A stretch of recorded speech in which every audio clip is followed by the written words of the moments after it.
This is culturally inappropriate. This is culturally inappropriate. This is culturally inappropriate. Culturally inappropriate.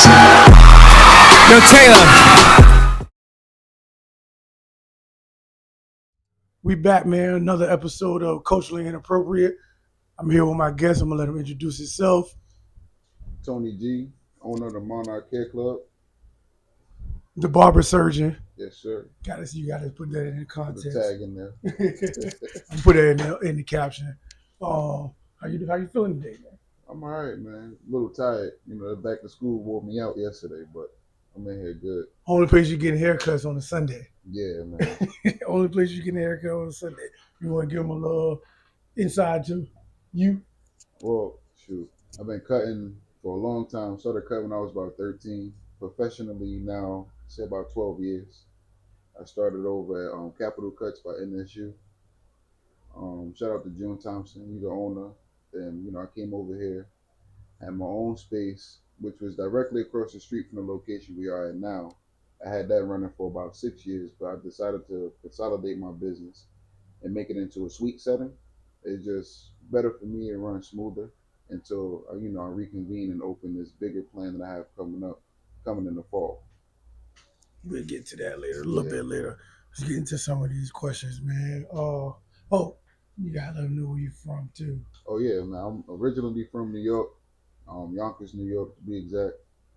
But I moved here 2007, Lake Edwards area, and I've been here since. All right. Yeah, so, because my first question had something to do with New York, so I didn't want them to know. And they're like, "Well, why you asking about New York?" But coming from there and spending so many years in Virginia, how do you feel both places shaped you as the entrepreneur that you are now? New York definitely shaped me to be an entrepreneur coming up. You have to be an adult when you're young out there, basically. And believe it or not, I had my first job when I was like 8 years old. I was packing bags at the grocery store. My first business was a snow shoveling business. I did that when I was 12. And just from having those things lined up, I always had like an entrepreneurial spirit about myself. I was always able to keep a job, but I was never satisfied with someone dictating how much money you could bring home to your family. I just feel like, when you go out and put in the work that you can, you should reap the benefits of the works that you put in. So barbering freed up a good lane for me. I started off cutting on my home block on Cliff Street. I was doing $5 cuts, and when I started cutting the adults, I knew it was a future in it. It's all right. It's Yeah. all right. I always wanted to be your own boss starting out. That's all right. Absolutely. That's all right. What made you realize that barbering was more than just cutting hair? It was actually could be a business or a lifestyle. I realized that like again early because it always kept me out of trouble, and I was always able to talk to the youth, talk to people my age, give them feedback, and also have community within the barbershop setting.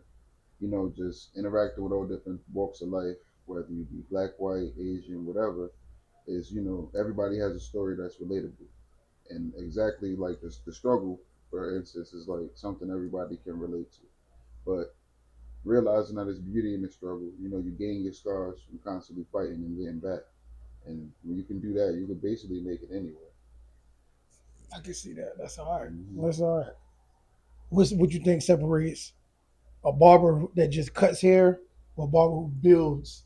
The money. So a lot of people who just cut hair to cut hair, they feel like they get some black gloves and a ring light, they're a barber now. But it has to be in you. You have to understand that with growing is challenges. You're not going to start off making the kind of money that I make now. My cuts are like 50 and up. But when I first started, again, like I said, it was $5. But you get the guys, they see people at their almost in route and the progression that they made, and they feel like they could jump out the window charging $40, $50 and just spraying people up and putting the pencil on them. It's not enough, man. It's actually a craft. You have to take your time.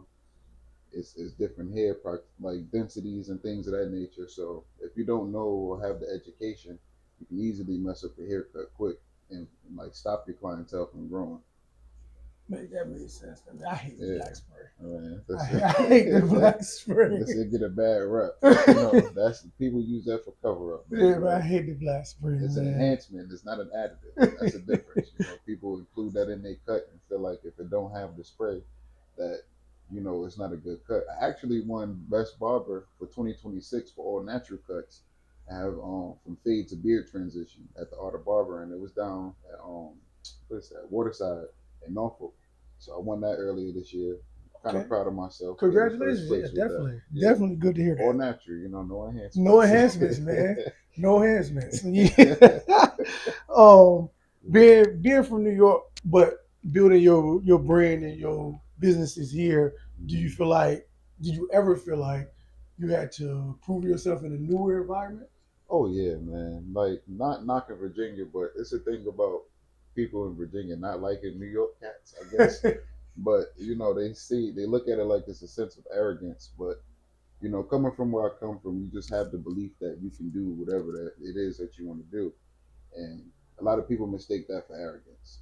You know, and I carry myself in that manner, and it's intimidating to a lot of guys. And it's not purpose, but it's just what I'm made from. So you know, with that misconception, you come across a lot of people that you know, quote unquote, become haters when you're really a genuine person. I can see that. I can see that. Hmm. I can tell y'all a quick backstory because I met Studs when I was like 16. His little brother is one of my best friends, like my brother. So I'm gonna tell you something. What he just said is accurate because they're y'all. I'm gonna say both of y'all, you and y'all both are naturally aggressive, Yeah, but y'all don't mean no harm by it. It's absolutely, just y'all are just that's just how y'all are. absolutely. So it take a certain type of person to be able to be like, okay, Yeah, I see he not. You know what I'm and to saying? understand. Yeah. Know? So like, especially when we have our debates and stuff like that, like we all passionate about what we Yeah, talk to, but if we go talk to somebody else, they talk like that, they gonna think we yeah, they're gonna think you're trying to big boy them and stuff yeah, like and that. that's You just know? y'all being regular, and that's just Yeah, me being regular. Like we gonna get loud, we gonna cuss, absolutely. we But gonna do that's all you know that. that's insecurities in other men. You know what I mean? When they feel inferior, that's the response you get. Yeah, But when for you know it's sure. all love, there's no reason to even come like that. You know what Right, I'm saying? and that makes the barbershop to me, Absolutely. because when We're gonna we scream, we're gonna shout, but it ain't gonna be no fist being thrown or nothing like nah, that. It's just the passion behind what we believe in. That's it. yeah, that's all. Yeah, So you know me for a while. yeah. What do you think people misunderstand about the person behind the barber? Man, like again, it's a lot of I believe glitz and glamour. You know, a lot of people feel you know you're trying to shine and everything like that. But when you're in the barbershop, you're a part of the culture naturally. So you will want to be in the barbershop looking your best, feeling your best, and Mhm. also performing your best. And you know, when you have things going on at home or in life, just period, Yeah. and you're not wearing that on your sleeve and being able to tuck that away, you know, it makes people wonder about you. It's like, you know, what's with this dude? Why are you always in a good mood? Why is nothing never shaking him? It's just, you know, you just gotta have that confidence about yourself and move in within yourself. When you know who you are, it's hard to shake and it's hard to make people understand that unless they built from the same thing. Makes sense. That's Yeah. a good perspective. That's a good way of Because looking at I it. don't bring Also. my home life into my job. You know, it's not Yeah. good. Because if I can affect somebody else's day and make them feel better, I don't want to be there telling them about my problems. You know. Correct. And it's very Correct. unprofessional as well. You know, I could have an argument, but I'm not going to come through the door and, you know, putting that attitude off on the clients or customers, wherever you know, we get walk ins, you get people you never met before. So your Hmm. first impression, you don't want it to be something where they say, well, I'm not coming back there, you know? Yeah. Hmm. And yeah, because getting a haircut. Yes. You're getting a Yes. haircut. You know what I'm That saying? energy That is makes you that, feel real yes. good when you're walking out of there. It's the energy, it's energy behind it, you know, For it's sure. spiritual behind someone touching your hair. And, you know, you don't want to put that energy on someone else's crown. You know, For sure. that's not good. For sure. When you look 5 or 10 years ahead, what does success actually look like for you? Not just financially, Yeah. but personally in terms of you growing the legacy you leave, everything. Yes. That's success looks for me, if I'm able to make as big as impact in my community as possible, that's success for me. Okay. You know, not only do I cut hair, I do like a lot of free things for the community. You know, I do food drives, Thanksgiving. We actually feed the homeless. We feed the people in need. Like last year, we gave away over 500 canned goods, coats, noodles and things so that people can actually prepare a meal at home if they didn't have it. And then if they was hungry, we had food up there for them. Like we had the bounce house out, Hmm. free cotton candy, snow cones. I also do free haircuts. We do back to school drives. This year was my 6th year doing it in a row. Um, book bags, school supplies, what have you. Anything that we can do to impact the community. So it's not about always taking the money from where you at. It's also you have to put back into it. So that's very important, especially with the circulation of dollars within the community.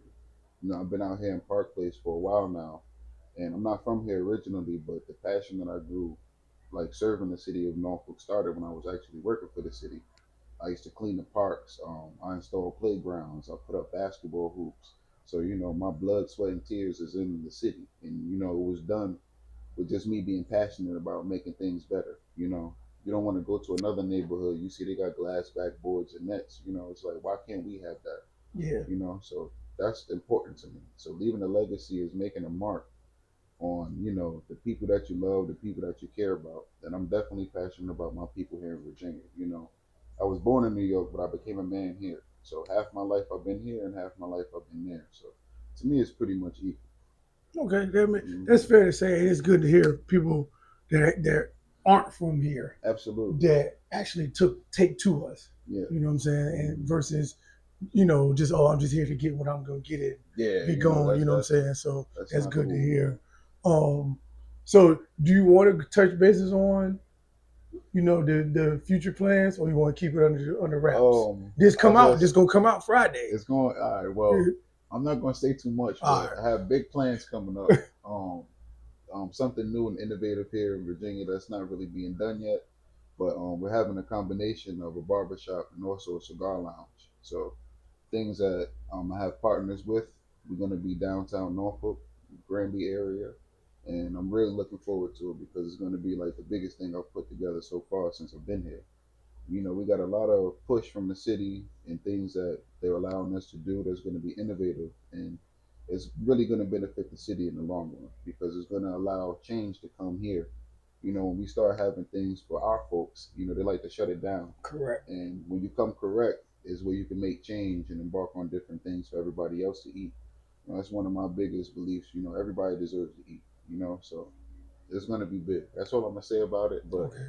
we doing something big coming up in the next fall. I'm excited about it.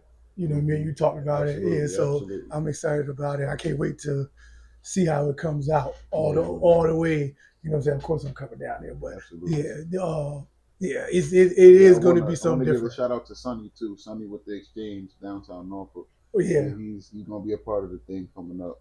Okay. Cause yeah, we got a lot of big things coming. Okay. That's all I'm gonna say. I ain't gonna say too much. Hopefully we can sell some shoes out of that too. But Yeah, yeah.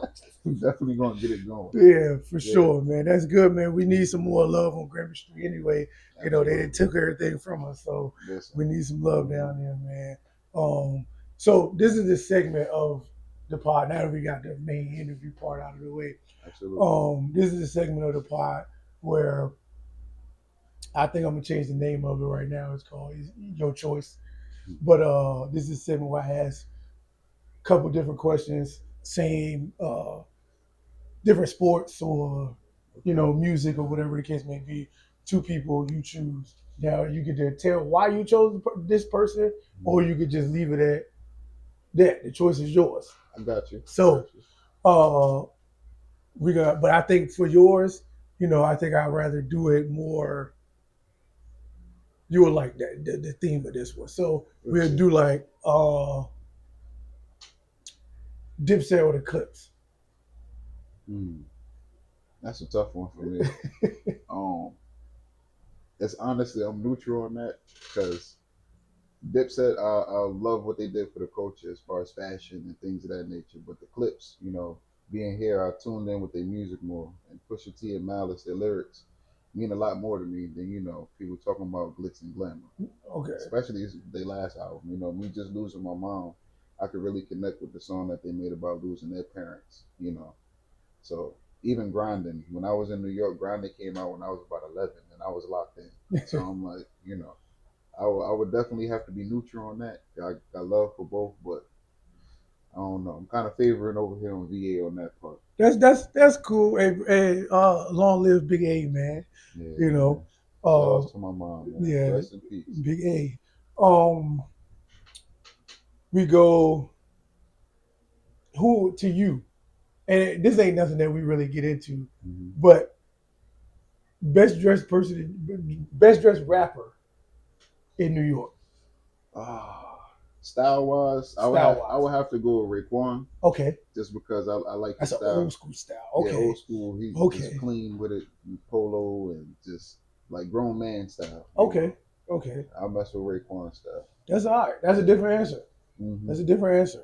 A lot of people say Fabulous. Yeah, Fabulous. He's smooth, but he's a little flashy. You know what I'm saying? His Fab. A lot of people say Fab, and Fab gets styled by somebody from here.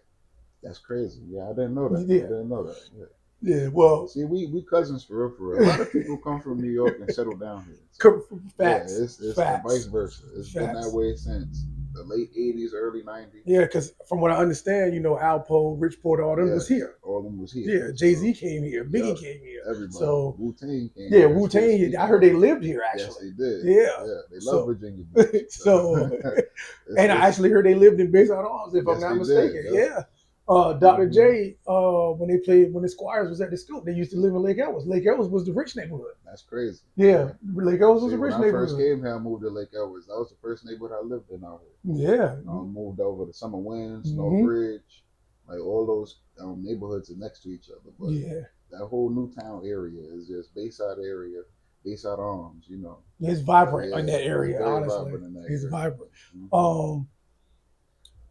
What are some of your, because I know you look into it, because it's not really a competition thing, except for, some people that had their little differences, but what are some of your favorite barbers that you've seen just come across Instagram or? Mm. I have a lot of favorite barbers. I got some here. Um, I could say off the top of my brain, I love what 360 Jeezy did for the game. Bringing a barber into social media and at Marv too. Their presence online has just gave more of an insight and more inspiration for a lot of people to want to be barbers.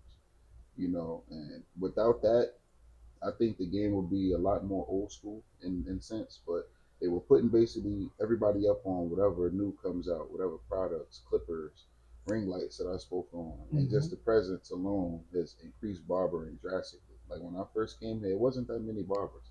Now you can find plenty of barbers on every street, but everybody is not great. Right. You know, Of course. they could sell a gimmick online, but when you get that in person interaction, as far as the cut mixed with the vibes of the barber, that's what really makes certain barbers stand out. Okay. Okay. I know, I can just know my barbers. Yeah, Yeah, I I count mean, my obviously I'm gonna say my shout out to barbers. Wes, man. Yeah. Wes, he's been my best friend since I've been here. I've known him since I was about 17 too. That's who Clinton go to. Not knocking him, but that's my brother. Yeah. I love that man. But yeah, man, he's a phenomenal barber. Hey, He had one time worked with me in the shop, but now he's independent. He does his own thing, and it's good. for context, yes, that's my barber, but my son goes to him. Well, My- yeah. my I cut his son. So, Lil Clint goes to him. It's always back and forth. So yeah, and anytime I could come, Studs, I need a cut, da da da. So Absolutely. I get in what I fit in at. So yeah, that that's it. Pretty much as far as my questions. You got any last words before we get to our closing? Mm. Nah, well, really, just last words. Anything that you believe in, anything that you feel like you want to accomplish, put God first. Make sure your family is in that mix also. Just pursue it with undying effort. You're gonna have obstacles that you gotta overcome. You're gonna have things that get in your path, but you gotta stay focused. I call it the eye of the tiger. Me and Wes, we laugh about that too. But you just having that focus and gearing in and creating that tunnel vision. And it's not anything on this earth that you cannot accomplish. God gave us that ability, the ability of manifestation. And there's power behind that as long as you believe and don't quit. Every day is another opportunity to reach that goal, man. Every day. Everybody got the same 24 hours too. So Mm-hmm. do what you gotta do to the best of your ability. I do got something that you can lead the people with. for that young ant that's 13, 14 right now, what would you tell him right now? For that young ant, I would say keep cutting and don't give up. Don't lose track or don't let the things around you dictate your motives. There's going to be times that it's highs, there's going to be times that it's lows, but just know where you're going at is where you have to keep heading to. You know, I've been there before. It was times I had to drink water for dinner, but now, you know, eating steak and lobster. So it's different. That's You real. know? You just got to keep pushing and keep that pedal forward. That's all I can say. That's real. Mm-hmm. That's real, man. This has been a good episode, a great conversation, man. This is Culturally Inappropriate. Again, I am your host, Mr. Most Hated. I'll catch y'all on the next episode. All right, my brother. Appreciate you. You know it. Mm-hmm.